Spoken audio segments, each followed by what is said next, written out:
Muito boa noite, seja bem-vindo ao Uma Semana do Melhor, numa semana marcada, aliás, pelo desaparecimento de Eusébio da Silva Ferreira, 2 anos depois do desaparecimento da maior referência da história do Sport Lisboa e Benfica. João Gonçalves, boa noite. João Tomás, boa noite. João Malheiro, boa noite. Boa noite. Bem-vindo ao Uma Semana do Melhor. João, vamos começar por aqui, 2 anos depois do falecimento do King, do Rei Eusébio.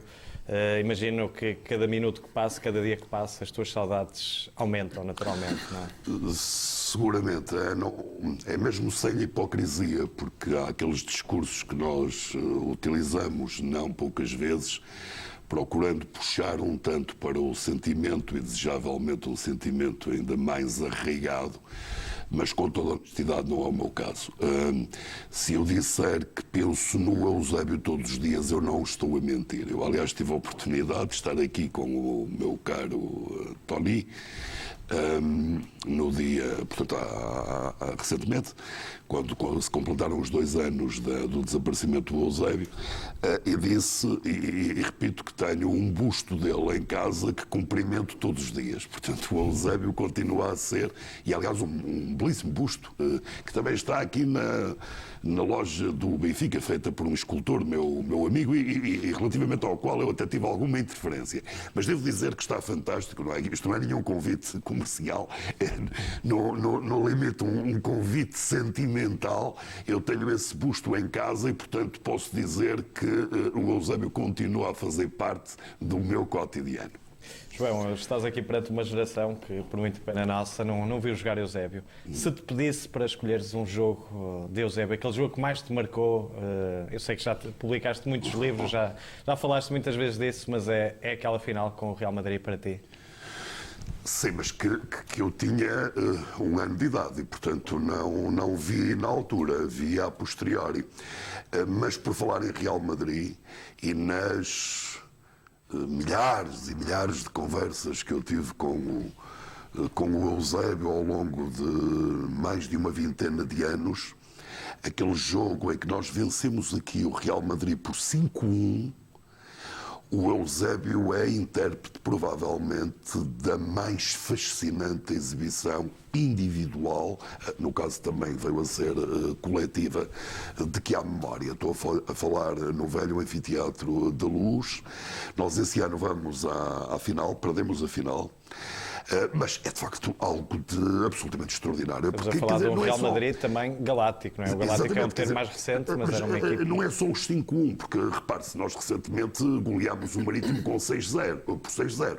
Nada a dizer relativamente à justeza do nosso triunfo, mas não se pode dizer que fosse uma exibição de excelência, não é? Daquelas de deixar uma pessoa absolutamente siderada. Esse deixou. Evidentemente estou a falar no Benfica, porque não falando no Benfica é uma inevitabilidade reportar-me, entre outros, mas particularmente ao jogo frente à Coreia do Norte, que eu vi, e esse tenho na memória, tinha apenas 6 anos, mas tenho na memória, ainda me recordo até em que posição estava na sala e quem eram os meus interlocutores mais próximos. Eu recordo que nessa altura havia muito poucos aparelhos de televisão e eu era um privilegiado porque o meu pai tinha televisão e, portanto, tínhamos uma sala completamente cheia de pessoas. E quando foi o 3-0 da Coreia, viveu-se um verdadeiro pânico na sala, mas houve, e recordo a pessoa, que já infelizmente não está entre nós, nem sei se era benfiquista, dizendo: espera lá que o Eusébio continua em campo. E de facto a reviravolta operou-se e é um jogo, convenhamos, épico. Portanto, torna-se bastante difícil para mim selecionar, é um bocado como a questão do melhor golo, não é? O próprio Eusébio tem dúvidas relativamente ao melhor golo. Eu, tendo em conta sobretudo as características do golo, permitia-me dizer que foi a meia-final de 68, e nós vamos depois à final com o Manchester United, em Turim, frente à Juventus. Porquê? Porque o Eusébio marca um livre a 40 metros de distância. E o que é curioso aqui é dizer o seguinte: as pessoas, ele tomou para aí 20 metros de balanço. Portanto, ele colocou-se na linha divisória, portanto, no meio campo. E as pessoas riram. os italianos estavam a rir-se, dizer, epá, o homem é bom, mas é doido, quer dizer, vai para a linha do meio campo. E ele arranca, portanto, naquele andar característico dele, galopante de pantera, não é? Faz algum sentido o pantera, não é? Começa em ritmo mais lento, vai aumentando e depois é um pontapé que é um verdadeiro míssil que faz com que o Benfica note-se. Já cá havia ganho 1-0 em Lisboa, vence lá também por 1-0 com esse golo completamente, digamos, de outro planeta e dá-se esta coisa verdadeiramente fantástica. Termina o jogo e os italianos em pé aplaudem a Eusébio e o Benfica. Note-se, acabando de perder uma meia final da Taça dos Clubes Campeões Europeus, atual Champions. Portanto, é preciso um desportivismo e uma capacidade para perceber estão perante um categoria, gênio, a excelência, o GES, não é? A estirpe de um jogador como o Eusébio, para lhe conferir um aplauso, de resto tão prolongado, em terreno adverso, que passou a ser terreno amigo, justamente por essa razão. Portanto, eu permitia-me eleger este golo, não obstante as dificuldades que tenho para fazer, não é? João, dia 5 completaram-se então 2 anos do desaparecimento de Eusébio e dia 1, 17 anos do desaparecimento de Vítor Batista. Sei que também tinhas um carinho especial por Vítor Batista. Conta-nos lá, para quem não viu, o Vítor Batista jogar, como é que era este enfant terrível, este George Best made in Portugal, como é que era ele? Sim, muito. Olha aquela frase célebre do George Best, tudo o que não é dinheiro gasto com mulheres, álcool e carros é dinheiro mal gasto. Era uma frase se aplicava a Vítor Batista. Completamente. Eu conheci o Vítor já após futebol e conheci-o bem. O Vítor Batista já menos bem. E sabe-se porquê? Tem um trajeto muito ligado ao consumo de drogas e isso naturalmente fragilizou-o. E de que maneira? Como jogador ele era um avançado extraordinário, um avançado que metia a cabeça onde muitos não metiam o pé. Daí o facto de estar amiudadas vezes lesionado, porque ele dava o que tinha e o que não tinha. Mas com esta particularidade, vida é Mitroglou, para falar na atualidade, vida é Óscar Cardoso, não é? Que até está já nos 10 melhores da história em termos de capacidade concretizadora. O Vítor tinha pés fantásticos. Eu vi o Benfica jogar nas Antas, por acaso, devo confessar, perdemos o jogo por 2-1, Cobilhas a jogar pelo Porto, um ano antes de 25 de abril, ou talvez mesmo em 74, mas um pouco antes de abril, se bem que já agora, deixem-me dizer que a seguir a abril, mas nesse ano, para a Taça de Portugal, fomos às Antas e dar 3-0 ao Futebol Clube do Porto na meia-final. Mas esse jogo que perdemos por 2-1 foi o Diamantino que marcou o nosso golo, não o Diamantino mais recente, o Diamantino russo, loiro, que jogava normalmente a extremo esquerdo. E o Vítor faz médio e enche o campo com um futebol absolutamente exclamativo, contagiante, qualquer coisa de fabuloso, não é? E, portanto, fora da sua posição normal.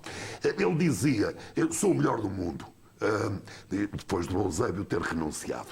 Não foi o melhor do mundo, com certeza, nem sequer foi o melhor de Portugal depois de Eusébio, mas arrisco a dizer poderia ter sido. Agora, quanto ao resto, é um comportamento absolutamente exótico.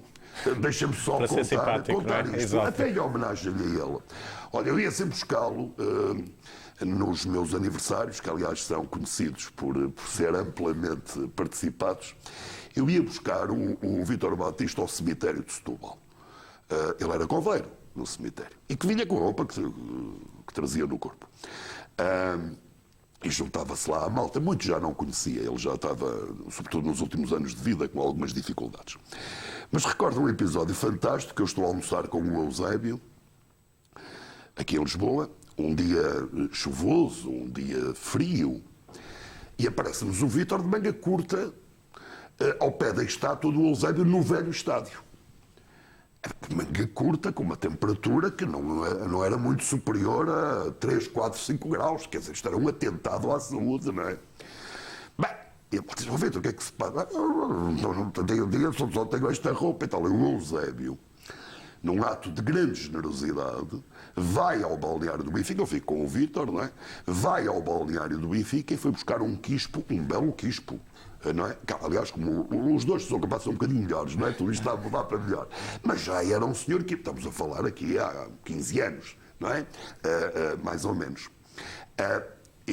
Enfim, aconchegamos o nosso Vítor, não é? Com um belo quispo do Benfica, que o Eusébio, com, enfim, a autoridade que se lhe reconhecia, pode ir buscar sem quaisquer remitências de quem quer que fosse à cabine, ao balneário. No final do jogo, não me recordo até que jogo foi e qual foi, e muito menos o resultado. Sei que desci com o Eusébio para ir com ele para um lado qualquer e deparámos-nos com o Vítor Batista. E já havia mais 2 horas, portanto, no mínimo, portanto, já era noite, e noite cerrada, com o Vítor Batista, de novo de manga curta. Bem, o que é que aconteceu? O Vítor Batista foi para a bancada e vendeu o quispo, não é? E, portanto, é por aqui se entende, não é? Que pessoa era o Vítor Batista? Eu digo isto com o maior carinho, note-se. E, portanto, dei provas em vida de apego, de amizade ao Vítor Batista. Portanto, quando estou a contar isto, que tem o seu quê de anedótico, há que saber distinguir que é uma anedota carinhosa e que não é uma anedota pejorativa ou, digamos, castigadora para Mas explica um bocadinho o contexto. Mas explica bem quem era o Vítor Batista, a sua excentricidade, não é? Que existia dentro do campo e fora do campo, como quando trouxe aí um cão, não é? Eu creio que era o Mortimer, o treinador, e exigiu ou o cão fica aqui no relvado e prendeu à trave, não é? Ao poste. Não é? Ou fica aqui ou eu não treino. É bem, a malta geral ficou o cão do Vítor Batista e ficou lá um cão, não é? Teve assim apontamentos absolutamente deliciosos, como aquele que é conhecido, não é? Quando perdeu o brinco, não é? Que ainda hoje está a alguns por aí, era no velho estádio, não se sabe, e o árbitro parou o jogo para o Vítor Batista tentar, que tinha acabado de marcar um golo fantástico ao Sporting. Aliás, ganhámos 1-0, não é? E ele não comemorou porque perdeu o brinco. Deu por ela, não tinha o brinco e, portanto, recusou-se a comemorar, porque em vez de ficar satisfeito, ficou incomodado. E foi também um golo brilhante, recordo, Bastos Lopes a lateral direito, a cruzar, ele a bater no peito, não deixa a bola cair e de primeira remata. É um golo fabuloso. Está feita a vitória, 1-0. Obrigado também pelo relato, João. Vou-te já pedir mais histórias de benfiquismo, mas tenho uma surpresa neste momento para ti. Tenho uma criatura, vou dizer assim com todo o carinho, ao telefone, que tu tens um carinho especial. Rui Malheiro, boa noite. Conta-nos lá algumas histórias aqui. A melhor história para ti do João Malheiro, enquanto um grande benfiquista que ele é. Boa noite a todos. Cumprimentar-te a ti, João Martins, ao João Tomás, ao João Gonçalves, grande amigo de grandes batalhas e, claro, como é óbvio, ao meu tio. As histórias são infindáveis e, aliás, até podia começar pelo facto do meu tio ter discursado em Vila do Conde com 14, 15 anos, mostrando aí mais o lado político do meu tio. Mas desde que me lembro dele, e nós fazemos apenas 15 anos de diferença, 15, 16 anos de diferença, aquilo que associa ao meu tio, obviamente, para além da nossa relação sentimental e o facto de sermos muito próximos e até salientando um aspecto que o meu tio até esta semana na Benfica TV falou, que é a questão dos homens da vida dele. Obviamente o meu avô e o meu tio são os homens da minha vida e isso faz parte também dos ensinamentos que me deram, do apoio incondicional que sempre me deram e sobretudo ensinarem-me que lutar pelos nossos sonhos deve ser o mote da nossa vida. Mas falando do meu tio, saliente 2 histórias, João.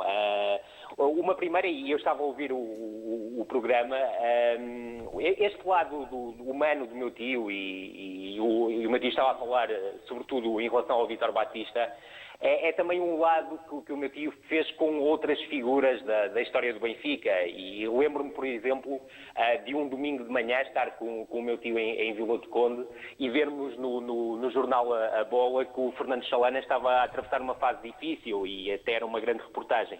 E cá está, o meu tio não sossegou enquanto não reuniu aquilo que ele chama, com todo o carinho e com toda a paixão, a tribo do futebol, para prestar uma homenagem ao Fernando Chalana Chalana, onde eu tive o prazer de estar presente, até porque Fernando Chalana é o meu grande ídolo como jogador de futebol, e que depois acabou por possibilitar o regresso do Fernando Chalana ao Benfica. E cá está, esse lado humano do meu tio é algo que eu gosto muito de vincar, a forma como conseguiu reunir pessoas do futebol e ainda hoje, por exemplo, tendo eu o contacto semanal com o Manuel José que está constantemente a referir-se a estes encontros. E quem fala do Fernando Chalana, fala do Vítor Batista, fala do próprio Eusébio e fala até de referências de outros clubes, sendo o meu tio, obviamente, um fervoroso benfiquista. O outro lado, até vou para um lado mais pessoal, e o meu tio vai se rir com isto, tenho a certeza absoluta. Quer eu, somos de uma família que não tem ligações ao futebol, bem pelo contrário. Aliás, quer a aventura do meu tio na área da comunicação ligada ao futebol, quer também a minha aventura aí mais ligada a clubes, nunca foi algo que fosse muito bem visto pela nossa família. Ainda que o meu avô mais tarde tenha dito, e esse é o grande mote, aliás, do meu avô, que é uma grande referência para o meu tio e para mim, que o mais importante para ele era ver-nos felizes, e ele sabia que o futebol era a nossa felicidade. Mas o ponto a que eu queria chegar é que o meu tio, que curiosamente, eu não sei se ele contou essa história ou não, mas que aos 40 anos ou 41 tirou a carta de condução por causa do Benfica, conseguiu algo verdadeiramente extraordinário, que é colocar o meu avô e a minha avó a verem jogos do Benfica a partir do momento em que o meu tio foi diretor de comunicação do Benfica. E, curiosamente, o meu avô, que sem ter grande ligação ao futebol, era sportinguista e academista, até diria mais academista do que sportinguista, transformou-se em benfiquista e infelizmente, faleceu já há alguns anos, mas faleceu benfiquista, e eu sei que isso toca muito fundo o meu tio. Muito bem, fica então esse relato também. João, peço também umas palavras, esta surpresa e esta mudança, como é que conseguiste mudar aí o clube? Foi uma grande surpresa. Devo dizer que eu tenho um enorme orgulho no Rui. Tive sempre, mas porque, quer dizer, o Rui não é bem o meu sobrinho, quer dizer, é um irmão mais novo, um afilhado, sei lá, é um pouco tudo isto, não é? Quer dizer, porque ele foi criado comigo, não é? Portanto, fomos e cresceu juntamente comigo.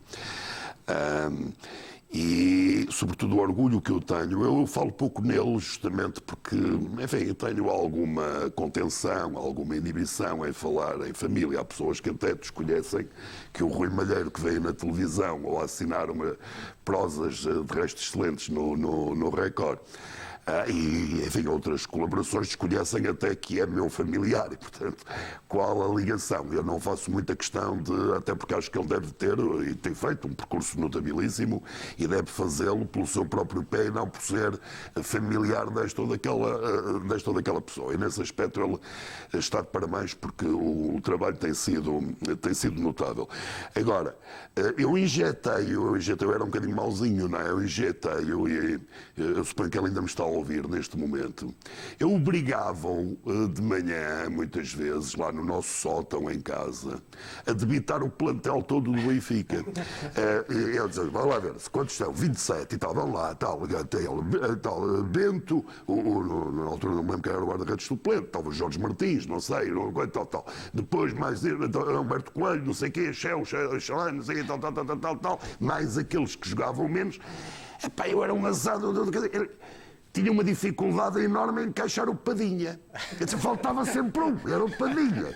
E não existia com ele, mas existia como aquele professor severo, austero, à moda antiga, que tem que saber tudo, porque senão não passa. E o problema dele era o Padinha, era? O Padinha. Esbarrava no Padinha, mas note-se que o obrigava, este a obrigar, evidentemente,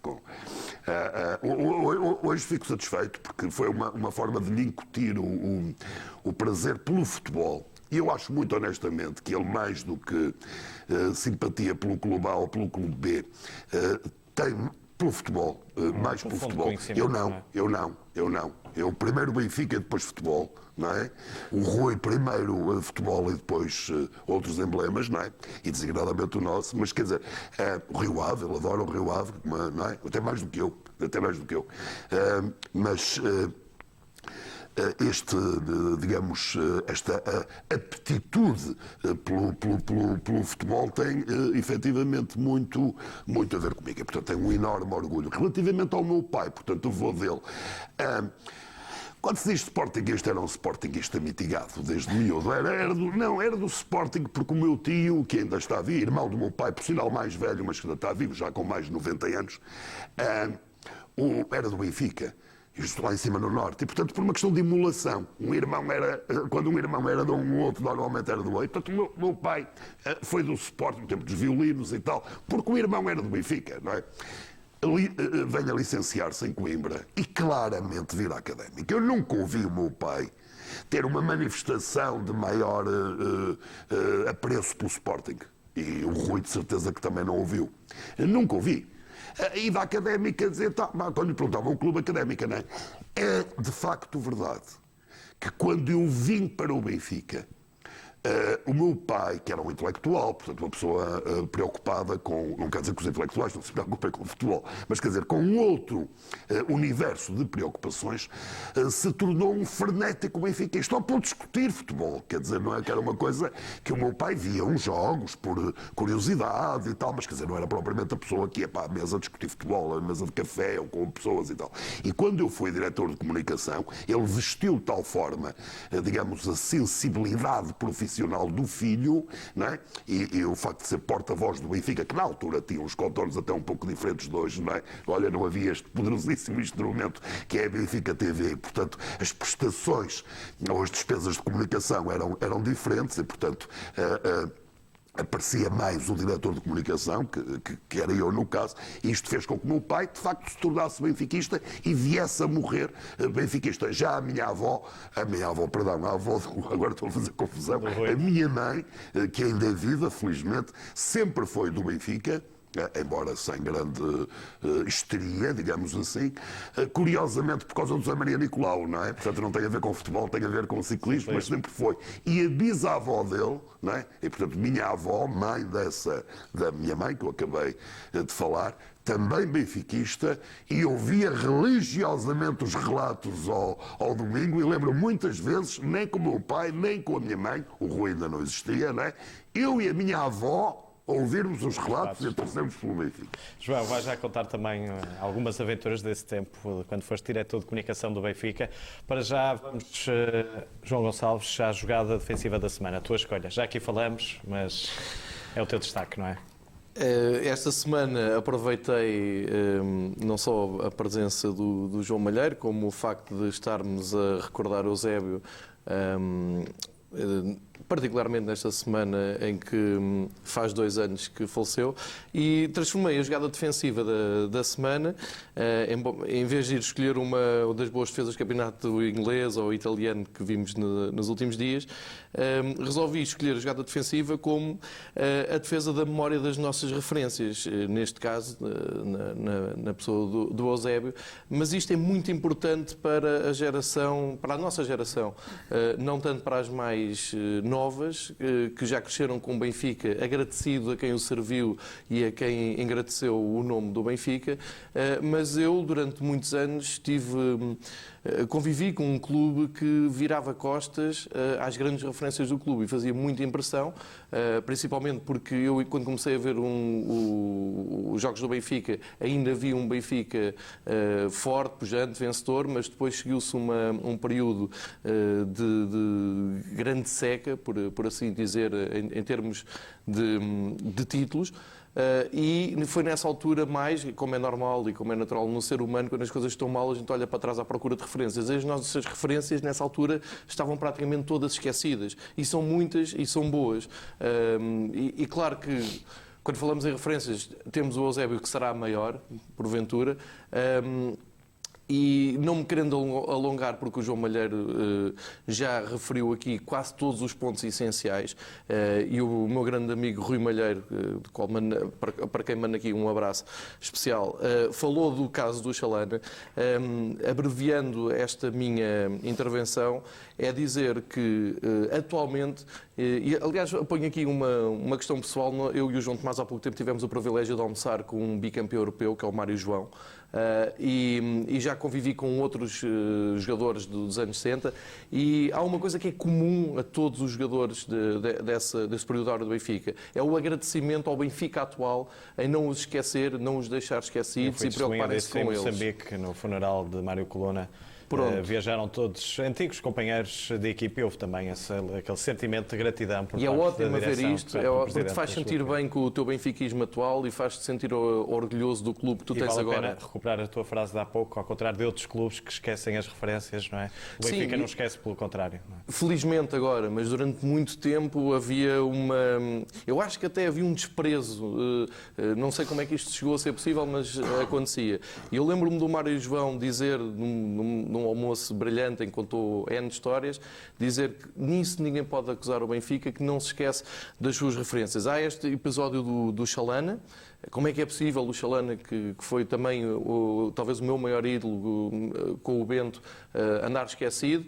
E o facto do Eusébio, na última década, nos seus últimos 10 anos de vida, o Eusébio viu a sua estátua ser mudada para um lugar digno no Estádio da Luz, viu um torneio em seu nome que marca o início da época do Benfica nascer, viu o Museu do Benfica ser projetado e imaginado. Ou seja, o Benfica conseguiu nestes últimos anos dar a dimensão que os jogadores, muitos dos jogadores passaram por aqui, ajudaram o Benfica a crescer. E isto é muito importante, e melhor do que eu está aqui o João Malheiro, que não deixa mentir. Antes daí disso, a minha jogada defensiva. Tomás, a tua imagem da semana é também, tem a ver também com o Eusébio da Silva Ferreira. Sim, recuperei uma imagem que foi no dia em que o Eusébio morreu e que foi tirada aqui no Estádio da Luz, e para mim é uma imagem muito forte porque é a mensagem principal, que foi este senhor que foi para ter na fila para passar ao pé do caixão e do corpo do Eusébio, em que disse que não ia ali para dizer adeus, mas sim obrigado. E este é o sentimento que os benfiquistas devem ter perante o Eusébio e muitas outras grandes figuras do Benfica. E gostaria só de puxar aqui um bocadinho aqui o filme atrás para pegar numa coisa que o João Gonçalves disse muito importante. Isto não é da boca para fora dizer que o Benfica agora liga às figuras, porque o meu pai pertenceu aos órgãos sociais durante muitos anos e eu no camarote presencial, onde via os jogos quando era miúdo, eu raramente via figuras do Benfica. Via o Artur Correia, o Eusébio, mais um ou outro. Hoje em dia isto é impensável. O Benfica puxa o que nós costumamos chamar antigas glórias, puxa para o clube. Isso é bastante importante por várias razões. Para já, porque estamos, no fundo, a dignificar a nossa história e o feito dos nossos. Por outro, estamos a mostrar àqueles que cá estão que o clube trata dos seus. E, portanto, acho que é um dos grandes trunfos do Presidente Luís Vieira e destas direções, quando se apresentam aos sócios de cada eleições, é a recuperação, no fundo, da capacidade do Benfica de dignificar aqueles que o fizeram do clube que é hoje. Pronto, esta imagem, o Eusébio, para mim, teve sempre duas dimensões. Teve a dimensão que era aquele senhor que eu via no camarote presencial, em que ele nunca se sentava, vinha sempre à parte de trás, ficava a ver os jogos em pé, bastante nervoso, e que o meu pai me dizia, este é o meu herói, e portanto eu olhava ali para um senhor que estava ali sentado, que cocheava um bocadinho, e ele dizia que era o meu herói. E depois uma segunda que é, isto tem muito a ver com a BTV, também com os livros do João Malheiro, que é o mito e que nós podemos ler e ver imagens. E, portanto, o Eusébio, felizmente, ainda há muitas imagens, há muita literatura dedicada, há banda desenhada, inclusive, e, portanto, o Eusébio há de ser sempre recordado e nós estaremos sempre agradecidos e nunca lhe diremos adeus. Bem, vamos ter que fazer um curtíssimo intervalo. Daqui a pouco estamos de regresso para esta parte de uma semana do melhor. Fique por aí, até já.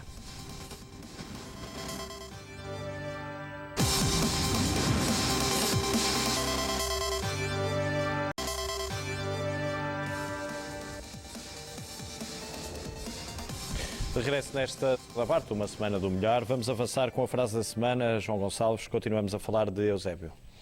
Escolhi esta frase da semana porque voltou a ser muitas vezes evidenciada a quando da lembrança de Eusébio da Silva Ferreira. É do meu amigo Ricardo Araújo Pereira e eu escolhi, é um pouco grande, eu vou lê-la porque ela resume também aquilo que eu acho sobre Eusébio. Vestir a camisola do Benfica é uma honra para todos os jogadores. Alguns, e não são assim tantos, honram tanto a camisola como ela os honra a eles. Outros, ainda mais raros, conseguem dar mais ao Benfica do que o Benfica lhes dá. A esses, o clube ergue-lhes uma estátua à porta do estádio. É por isso é que só está lá uma. E isto foi um momento de inspiração dos muitos que o Ricardo tem, mas que para mim é uma frase, como se costuma dizer, lapidar, porque resume exatamente o que o Eusébio representa para o Benfica. Eu acho que nunca é demais relembrar esta frase. E também nunca é demais recordar que de jogadores só lá está uma estátua realmente. Rei é rei e rei só há um, por isso é que só está lá Eusébio. João, vou pegar aqui nesta ideia também há pouco desenvolvida pelo João Gonçalves e esta gratidão para com as referências do Benfica. Sei que querias também abordar este assunto. Eu subscrevo aquilo que já aqui foi referido. Há no consulado Luís Filipe Vieira, como anteriormente já Manuel Vilarinho, mas enfim, aí os problemas eram tantos, porque a herança era tão pesada que não havia tanto tempo para nos dedicarmos aos antigos jogadores e àquilo que era necessário fazer no sentido de os valorizar e de alguma forma manter no ativo e inspirarem as novas gerações, as novas fornadas e de alguma forma contagiarem também os adeptos. E portanto, desse ponto de vista, há um trabalho visível, excelente, mas não só visível, há também um trabalho invisível. Eu não me vou permitir aqui abordar enfim, o assunto, esmiuçar o assunto, porque tem a ver com a vida pessoal de alguns antigos jogadores, mas há um trabalho também invisível no sentido de os proteger. E, portanto, esse nem é do conhecimento público, ou é muito pouco do conhecimento público, não é até do conhecimento de importantes figuras do Benfica, será de escassas, para não dizer só de uma ou só de duas, mas existe. E deixa-me já agora fazer aqui uma homenagem, sobretudo nos tempos mais recentes, àquele que de alguma forma na minha vida substituiu o Eusébio, e portanto com quem eu estou todos os dias, e se não estou todos os dias fisicamente, estou telefonicamente, que é o António Simões. O irmão branco de Eusébio, Ora não é? bem, o António Simões tem tido um papel silencioso, mas fundamental também no sentido de dignificar os antigos jogadores do Benfica. E, portanto, essa homenagem é imperativa do ponto de vista moral que eu aqui a faço, e não apenas por ser, de facto, o meu grande amigo António Simões. Porque momentos houve no clube em que muitas pessoas foram francamente maltratadas. Eu consegui, tenho a última fotografia em vida do Germano, porque organizei uma iniciativa. O Germano veio a morrer pouco tempo depois, por isso é que eu digo que tenho a última fotografia, pelo menos numa iniciativa pública, admito que a família possa ter, se é que tem, depois dessa minha, e que guardo, digamos, de forma que quase evangélica, ou mesmo evangélica. O Germano só participou nessa iniciativa porque não foi no Estádio da Luz, ou não foi nas instalações do Benfica, porque ele estava magoado com determinados acontecimentos.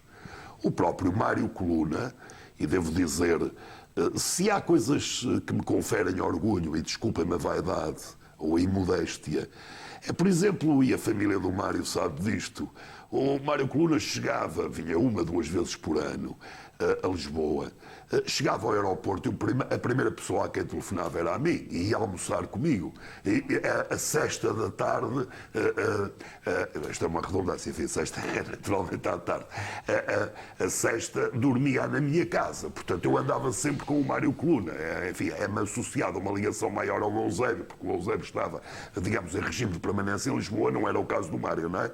Mas a relação que eu tinha com o Eusébio tinha também com o Mário Coluna, até mais próximo, porque quer dizer, o Mário Coluna estava aqui aqui uma semana e comia 14 vezes comigo. Não é? Por acaso comia mal e foi isso, de resto, que ele veio também a vitimar. E fui eu que organizei o último jantar de aniversário do Mário Coluna, numa iniciativa modesta, mas com grande significado, porque tive a convicção de que não teríamos Mário Coluna por muito mais tempo, que de resto se veio a confirmar. Mas, por exemplo, Mário Coluna também teve problemas. O próprio Eusébio... Eu lembro de uma reportagem na RTP do Domingo Desportivo, uma casa que tu bem conheces, Mário Coluna não deixarem entrar Mário Coluna no Estádio da Luz. Isso é verdade. Perfeitamente isso. O próprio Eusébio teve problemas com o presidente, que eu preferia não citar o nome, não é o que estão a pensar, esse cito. Porquê? Porque uma vez num país da Grã-Bretanha, esse presidente, antigo presidente do Benfica, houve uma ovação brutal e começa a cumprimentar as pessoas, mas depois ele próprio achou esquisito. Bem, mas ele tão conhecido assim, olhou para trás e viu o Eusébio, não é? Como é evidente. E a partir daí o Eusébio nunca mais acompanhou a equipa, não é? Com esse presidente. Estamos a falar de Fernando Martins. Eu não gostaria muito sim, mas eu não gostaria muito de falar, até porque é Águia de Ouro e, portanto, acho que há que respeitar a história, independentemente de erros ou invejas ou ciumeiras, para utilizar uma expressão corriqueira e popularucha, não é? Que tenham existido. Por isso é que queria omitir. Já o mesmo não faço relativamente a Vale Azevedo, porque João, já agora, se falas nesse ponto, queria-te só perguntar qual foi a importância de Eusébio para a derrota de Vale Azevedo naquelas eleições com Manuel Vilarinho? Com toda a honestidade, eu acho que se o Eusébio tomasse uma posição abstencionista, Manuel Vilarinho ganharia na mesma. E ganhava confortavelmente. Com o Eusébio ganhou ainda com mais conforto. Agora, eu sou protagonista do episódio, portanto, estive na preparação dele. Aliás, sem o meu contributo, e desculpem mais uma vez a imodéstia, mas isto está em livro, teria sido impossível que Eusébio fosse a esse jantar. E, portanto, eu arranjei uma habilidade de forma a que Eusébio não aparecesse com Vale Azevedo. E, portanto, isso é da minha responsabilidade, está escrito. Demoraria muito tempo a explicar aqui, mas tenho isso num dos meus livros. Não é? Mas é uma história muito interessante, porque é um episódio que se falou e falará durante décadas no Benfica. Não é? E, portanto, eu fui um dos grandes, se não o grande protagonista, e no dia em que o Eusébio vem, é que eu acompanho ao telefone, eu não estou presente, mas o Eusébio chega aqui ao Colombo e vai para trás. Não é? E, portanto, quando vinha a apoiar Manuel Vilarinho e vai para trás, com o aparato da comunicação vai para trás. E tivemos que o demover do propósito de não ir, não é? Ele acabou por ir, eu dei à distância telefonicamente o meu contributo, sei outras pessoas, e faço justiça a outras pessoas, António Frias, por exemplo, Ribeiro Castro, que tinha sido vice-presidente de Vale Azevedo, mas estava inviabilizado com ele. Muito importante o papel de Ribeiro e Castro nessa noite. Até uma pessoa que não é do Benfica, que é do Sporting, mas muito amigo do Eusébio, Paulo Valente. Enfim, há uma série de pessoas. Agora dizer o seguinte, o Eusébio, quando está a caminho do Estado da Luz para apoiar Manuel Vilarinho, aparecer de surpresa no jantar da candidatura de Manuel Vilarinho, recebe um telefonema de Vale Azevedo que o ameaça, dizendo que se ganhasse as eleições mandava retirar a estátua. E, portanto, isto é verdade. E, portanto, e as verdades estão para ser ditas. E, portanto, aqui é uma situação, de facto, de flagrante anti-benfiquismo e anticultura benfiquista. Quer dizer, não há maior expressão do que esta. Ameaçar uma figura, o Eusébio, de se você não me apoia, apoiar um outro, se eu ganhar, esqueça a estátua porque vai à vida, não é? Portanto, isto é inacreditável e eu tinha mesmo que eu dizer aqui. João, vamos avançar para esta semana e para a goleada. João Tomás, escolheste um dos golos, não é? Dos 6. Escolhi o segundo do Pizzi e o segundo do Benfica, e escolhi por uma razão muito simples, desde o início da jogada, o Carcelá em grande evidência, porque foi ele não marcou qualquer golo, até creio que não fez qualquer assistência dos 6 golos, mas foi um jogador absolutamente determinante e foi através das suas 2 jogadas na primeira parte que desbloqueou o jogo, que até aí tinha sido um jogo equilibrado, nós tínhamos tido mais uma ou outra oportunidade, mas que foi com estes 2 golos que no fundo o jogo ficou aberto e nós fizemos uma boa exibição, 6-0. por uma equipa que é muitas vezes criticada, mas é das mais concretizadoras E que dos últimos pouco mais anos. de uma semana eliminou quase o Porto da Taça da Liga, não é? Convém recordar. Sim, o Marítimo não é uma equipa qualquer. O Marítimo é uma equipa, está no meio da tabela, como costuma estar, tem bons jogadores e aqui não jogou desfalcada como tinha jogado no Dragão, onde tinha ganho para a Taça da Liga. Vamos, João Gonçalves, continuamos neste jogo. A tua escolha vai para que gol? Eu escolhi para a jogada da semana o gol do Talisca. É o teu jogador preferido, não é? Do Benfica. Não é o meu jogador preferido do Benfica atual, mas é um jogador porque eu tenho um carinho especial, porque acho que é o que tem mais gol no pé. E ele mostra, entra e, passado uns segundos, arranca este pontapé. Eu 26 acho que, segundos depois de entrar em campo. marcou eu o acho que gol. deve ser algum recorde, não sei se é Não, aqui com o tivemos João Jiménez. Tomás. Jiménez também na Ah, primeira também vez que foi no também gol. entrou. Mas o Talisca é muito bom a fazer isto. Ele pode estar fora dos sistemas de jogo, pode estar um pouco a perder o comboio a nível de ritmo de jogo, mas ele já no ano passado, quando chegou, o que mostrou foi isto. Não foi muito mais do que isto. Foi golo, foi jogar para a frente, bola no pé e rematar. E eu, desses 6 golos, gostei de todos, como é evidente. Gosto sempre de todos os golos do Benfica, mas este foi o que me fez sorrir mais, porque o Talisca estava praticamente esquecido e assim relança um pouco também a sua carreira. Por falar em sorrisos, vamos recuar quase uma semana e sorriste e de que maneira em Guimarães? Estavas lá no estádio quando esta imagem da semana, não é? Sorri com esta imagem e vou repetir aquilo que disse aqui há poucas semanas. Isto para mim é não só o Benfica, como é o futebol. Um jogador que marca um golo que dá a vitória, neste caso foi mesmo o único golo que aconteceu no jogo e deu a vitória, vai a correr para a bancada e festeja com os seus, dá todo o sentido ao futebol. Numa altura, no futebol é tão... enfim, dá tanta primazia à parte do negócio, à parte da razão. Quando há emoção desta, eu destaco sempre. Tinha dito isso quando o Jonas festejou contra o Rio Ave e fiz aí uma pequena introdução nessa semana. Disse, é o Jonas, mas podia ser qualquer outro jogador que faça isto. No caso do Renato, ainda é mais forte que o Jonas, porque o Renato é formado no Benfica, é do Benfica desde miúdo, embora ele continue a ser um miúdo, mas desde criança, e foi tipo uma seta à bancada festejar. É uma das figuras do Benfica.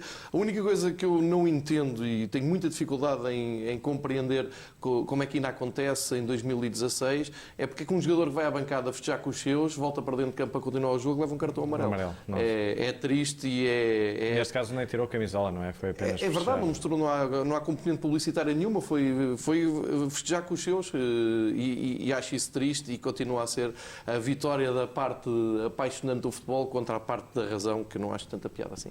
João Tomás, MVP da semana também escolheste Renato Sanches, não é? Sim, subscrevo tudo o que o João Gonçalves disse, mas escolhi-o para MVP porque, devido à sua boa exibição em Guimarães, o golo, que foi um excelente golo, além de ter sido um golo também de insistência, de raça, e no fundo dar um pontapé naquele empate que já nos estava a chatear a todos, e depois mais uma boa exibição que fez agora contra o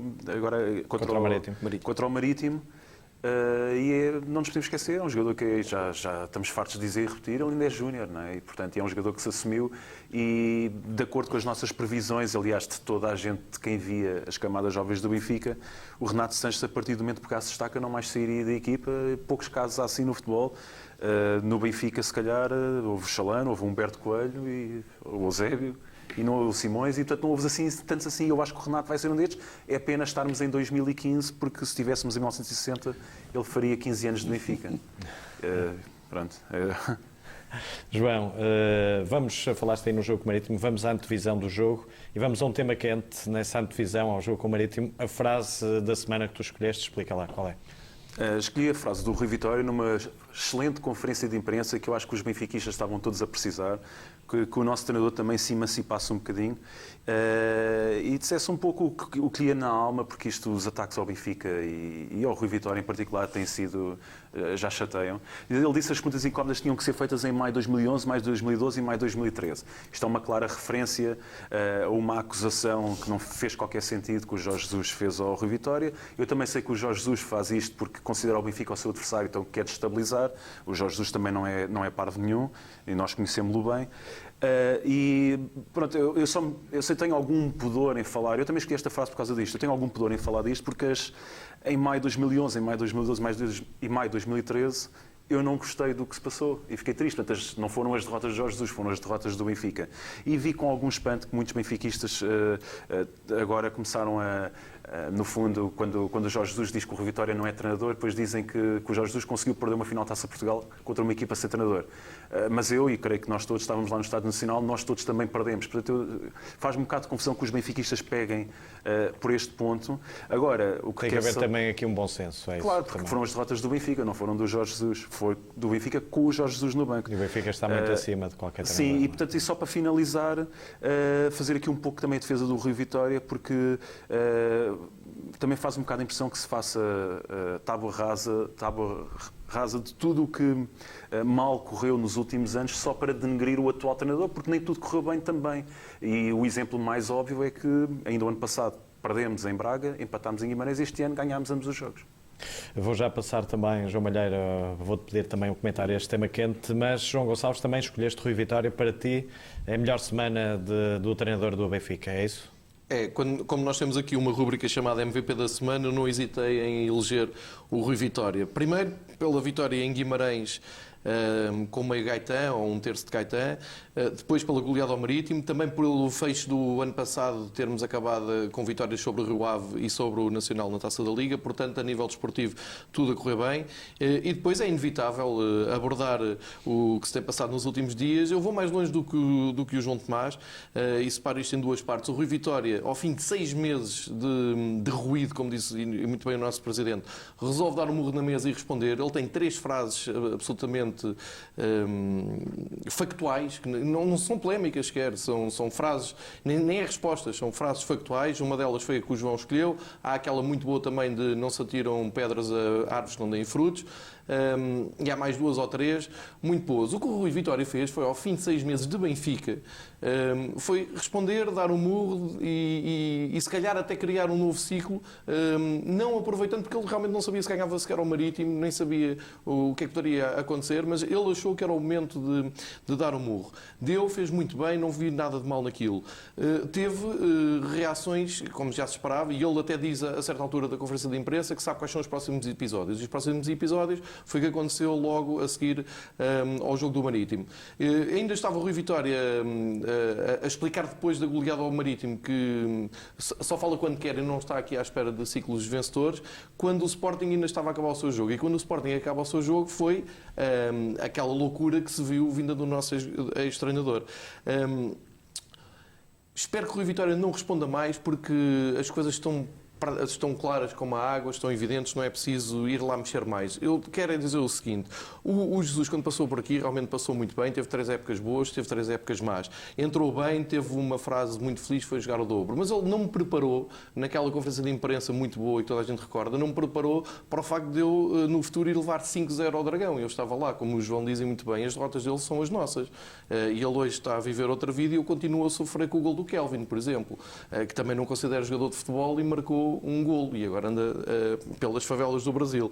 O que eu quero dizer é que eu percebo o Jorge Jesus, porque uma vez o Brian Robson, que foi treinador do Porto e um grande senhor do futebol mundial, o Bobby Robson, exatamente, teve o azar de acabar a treinar no Sporting, e ele às tantas diz, todos os dias acordava, ia à janela, olhava para o Estádio da Luz e dizia: mas meu Deus, porque é que eu estou a treinar o outro clube? E está escrito, como o João Malheiro já repetiu aqui várias vezes, está escrito, é um facto, não estou a inventar nada. Eu entendo o Jesus, todos os dias acorda, mete aquele fato de treino horrível com uma marca esquisita e pensa: como é que eu saí do Benfica, não é? Eu vou-lhe explicar porque é que ele saiu do Benfica. Saiu do Benfica exatamente por saídas infelizes como esta que teve, e que não deve ter pensado 2 vezes antes de dizer, sobre o Rui Vitória. Aquilo que ele disse sobre o Rui Vitória, que não o qualifica como treinador, não se diz ponto final, é ordinário, é baixo, é infeliz, nem tem resposta sequer. O que mostra que realmente, uma coisa que o João Tomás disse aqui, que é verdade, ele considera o Benfica o o grande adversário. Isto é importante para nós e ele fez-nos um favor que estava difícil de acontecer entre nós e aqui, em jeito de homenagem ao nosso treinador, vou usar 2 chavões que ele gosta muito de usar. O Jorge Jesus acabou por unir a família benfiquista em volta de um treinador que não tem tido vida fácil no Benfica, porque não tem sido unânime, porque o trabalho não tem sido nada fácil. E aquilo que eu aconselho ao Rui Vitória e a todos nós é que sigamos o nosso caminho, como diz o nosso treinador, e vamos ignorar todo este ruído, porque já percebemos de onde vem e por que vem. E para percebermos melhor, nada melhor do que o João Malheiro nos explicar, foste diretor de comunicação do Benfica, tiveste também alguns diálogos quentes na altura com o Presidente do Porto também. Como é que analisas também tudo isto, toda esta troca de galhardetes esta semana quente? As conjunturas eram diferentes e, portanto, como disse ainda há bocado fiz referência a isso, os meios eram diferentes e, portanto, não me parece muito justo. Isto é como a questão do, e também tenho produção escrita sobre isto, como a questão do despedimento de José Mourinho. Não é? Hoje ninguém percebe, não é? Dizer, sabendo-se o que José Mourinho ganhou, vamos esquecer estes últimos meses, mas porque é que o José Mourinho saiu do Benfica? Porque estamos a ver o José Mourinho com os olhos da atualidade. Na altura temos que perceber o que é que era a primeira experiência a solo, como se diz em termos musicais, do José Mourinho, não é? Como treinador. Portanto, o contexto era diferente. E, portanto, estar a comparar o João Malheiro, diretor de comunicação, naquela altura, agora com a comunicação que poderia ou não ser feita, eu creio que não é correto, não é justo, nem eu gostava muito de ir por aí. O que eu digo é o seguinte, e, portanto, é a minha posição com toda a clareza e sempre a manifestei, não tenho quaisquer pruridos em repeti-la. Uma semana antes de Jorge Jesus ser anunciado como técnico do Sporting, eu escrevi que Jorge Jesus tinha quebrado um paradigma no Benfica. Por um lado, a extensão do seu exercício, do seu consulado, 6 anos é muito tempo, não há memória recente no Benfica, creio que há o Janos Biri, mas para aí nos anos 40 ou coisa que eu vale, portanto 6 anos e outro paradigma. O facto de ser português. Sempre os treinadores portugueses foram mais contestados que os estrangeiros. E há uma clara cultura de treinador estrangeiro do Benfica. Ora, sopesados esses fatores, com o facto de, em 6 anos, ter ganho 3 campeonatos, verdade que poderia ter ido um pouco mais longe. Ter ido a 2 finais europeias, verdade que as poderia ter ganho, mas uma é um roubo escandaloso, sabemos bem. Pelo menos uma, não é? Escandaloso. Eu fui defensor da prorrogação do vínculo contratual de Jorge Jesus à vontade por mais 6 temporadas. E, portanto, eu não posso escrever uma coisa uma semana e na outra, não é, dizer o contrário do que disse. Agora, há uma coisa que para mim é clara, para mim e para qualquer benfiquista. Rui Vitória foi a escolha feita. Rui Vitória é o meu treinador. Rui Vitória é o nosso treinador. É em torno de Rui Vitória que nós devemos unir toda a nossa energia, todo o nosso potencial afetivo / Benfica.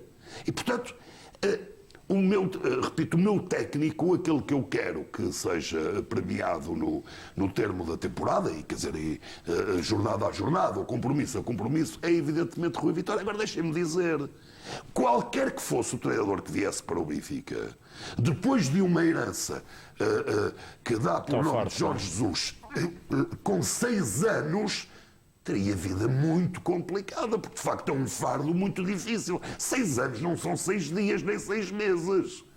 6 anos é muito tempo e é qualquer coisa. Repito, só não é virgem a história do Benfica, porque houve um tal húngaro, János Biri, deve ser assim que se pronuncia, não é? Que aqui há 70 anos fez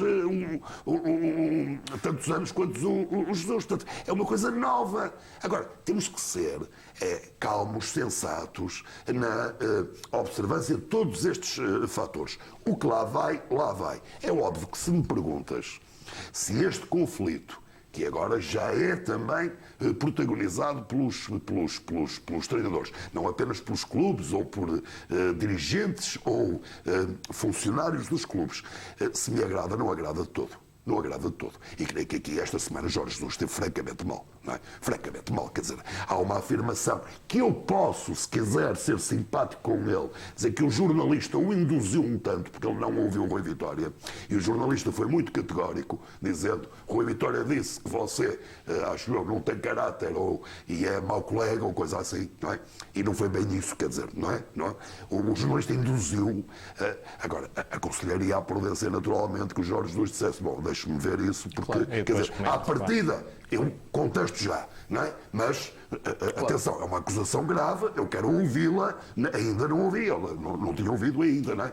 Isto para ser simpático, o pouquinho que eu posso ser simpático com o Jorge Jesus depois daquela declaração. Agora, como, digamos, adepto desta bonita causa, bela causa que é o futebol, que é o mundo da bola, naturalmente que eu não aprecio estes conflitos. Agora, por vezes inscrevem-se também no contexto de estratégia. Já falei nisso no outro dia, esta rábula das conferências de imprensa. Olha aí, se quiseres um exemplo, eu sou do tempo em que era diretor de comunicação do Benfica, e tínhamos uma conferência de imprensa, íamos jogar com o Porto, marcada para o meio-dia, não é? E o Porto anunciou para a 1. E, perante a indignação dos jornalistas, eu cheguei à sala de imprensa e disse, meus senhores, a conferência de imprensa é daqui a 3 horas. Vamos adiá-la a 3 horas. Houve uns imponderáveis, não houve imponderável nenhum. Eu queria ouvir o Porto, como é evidente, ver que míssil é que vinha das Antas para aqui, para ver qual era a capacidade de resposta que nós tínhamos ou não tínhamos. Se devíamos calar ou não calar, se devíamos, não é? Portanto, queria que o Porto falasse primeiro, como é óbvio. Portanto, isto também existe, não é? Também os jogos ganham-se, como os treinadores costumam dizer, a partir de segunda-feira, não é? Mas também às vezes ganham-se um pouquinho no domínio das palavras, porque podem influenciar o alicerce emocional. Propósito, então, ora, muito bem. Portanto, há que ter calma relativamente a isto e, sobretudo, há uma coisa que é importante. O nosso treinador chama-se Rui Vitória. E é em torno dele que vamos estar unidos. Berra menos que o Jorge, não é tão... Bem, o Eriksen era gelado no banco, quer dizer, e foi um enormíssimo treinador. E estava 90 minutos assim. Por acaso, um bocadinho, falava com o Tony ao ouvido. E o Tony conta-me algumas coisas, não deixam de ser curiosos, mas eu não reproduzo aqui também. Mas era gelado.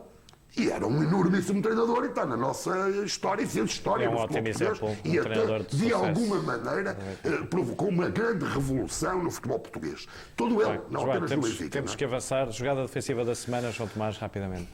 Escolhi uma grande defesa do Petrachet, uma jogada do Wijnaldum. Esta defesa foi aos 40 minutos, estava 0-0 e destaco-a porque é importante, porque o Arsenal depois acabou por ganhar 1-0 com o gol do Koscielny e lidera o campeonato inglês.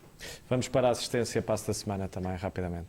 Continuo lá com a Inglaterra com uma boa assistência para o Rooney na vitória contra o Swansea por 2-1 e destaco porque o Rooney com este gol passou a ser o segundo melhor marcador de sempre da Premier League, tem só o Alan Shearer à frente e passou o Andy Cole.